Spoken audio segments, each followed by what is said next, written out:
Yeah. No, you. So when the sexual the egg fluid. is always X, Yeah. and then the sperm is either X or Yeah. Y. So if you think about it, the woman can only produce X. something that is X. Yeah. So when It's not about who comes first. it's not about no, coming first is another one. This is something a recent study, that's recent knowledge of ours in terms of what determines the gender of the child.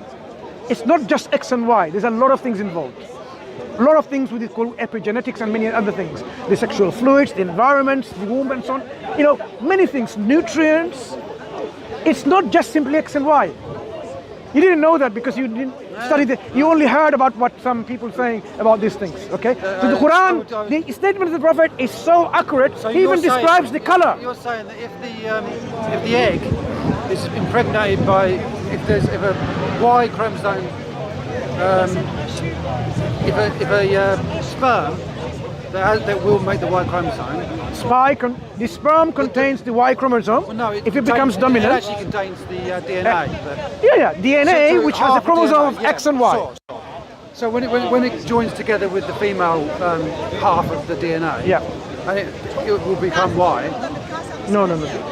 XY.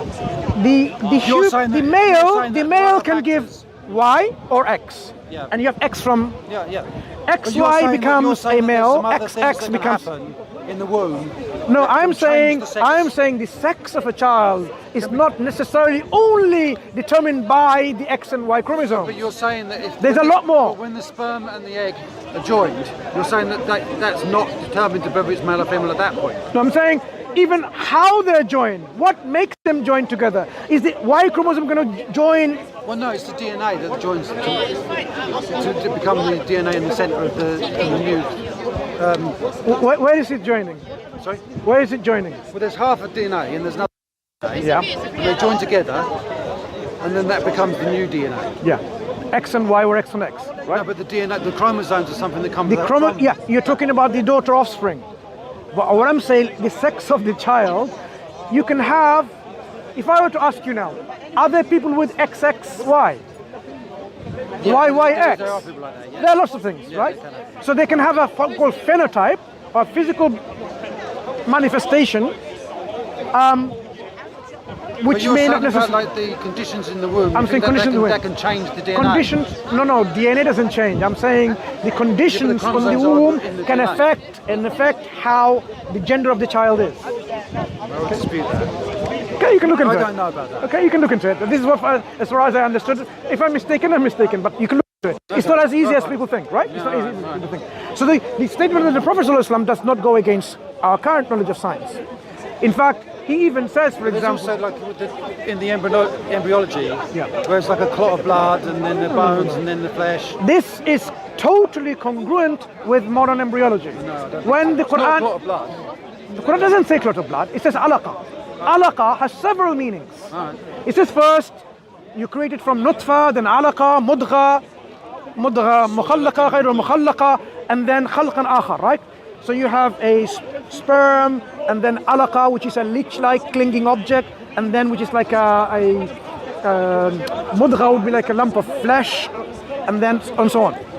The word clot of blood was A translation. a translation people use because when they thought like once a child is aborted, it looks like Yeah, a of clot of course, blood. yeah. But it doesn't mean in Arabic language. The Arabic language, the word alaqa, alaqa has one root connected meaning, which is all about like clinging.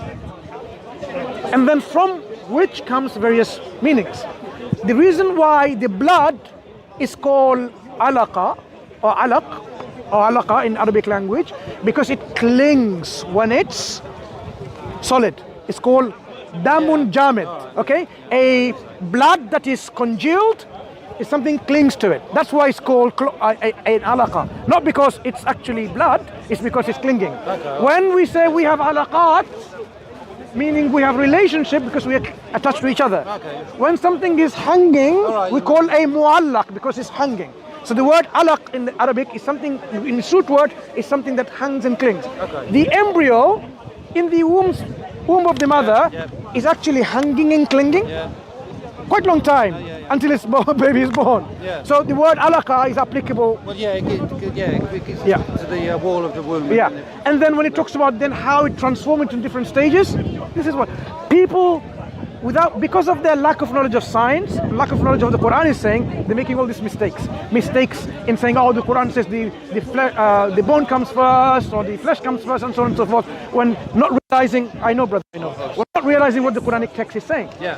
Just because some people debate it and they didn't do well, it doesn't mean the Quran is what it's saying. It's what they underperform in their explanation. A lot of people are debating on this subject. It's not new. You've heard it. You've probably seen it on the internet, on YouTube. If they're about this issue, about embryology. Oh, yeah. There's so many responses around back and forth. But people are making the mistakes of not understanding the science itself and what the Quran is saying. When you marry them together, understand the science properly and understand the Quran, what its text is properly, you will see there is no discrepancy or no incongruency. Yeah, because I've looked into it. Yeah, sure. I mean, you can more than welcome to bring a doctor and have a discussion with me. No problem. I'm saying this is the case. So when you look into the Quran, you will find no discrepancy, no inconsistency, no errors, no mistakes, and no contradictions. That's what the Quran makes the claim. If somebody finds that with deep reflection that there's truly a mistake or contradiction, they have the right to say it's not from God, according to Quran's own standard. There is the one about where it confirms the Injil and the Torah. No, the Quran says it's a muhayminan, a quality control, a guardian. It falsifies the falsehood and testifies to truthfulness within the Judeo-Christian scriptures.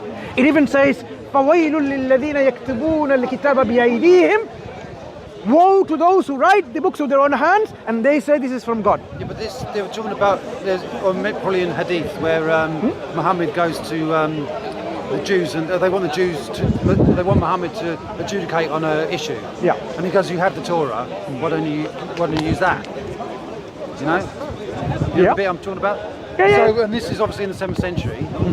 So the Torah in the 7th century was still correct, yeah? It wasn't. It doesn't mean Torah is fully corrupted. No Muslims believe. Why didn't it say that? No Muslims believe it's fully corrupted and just throw it in the bin.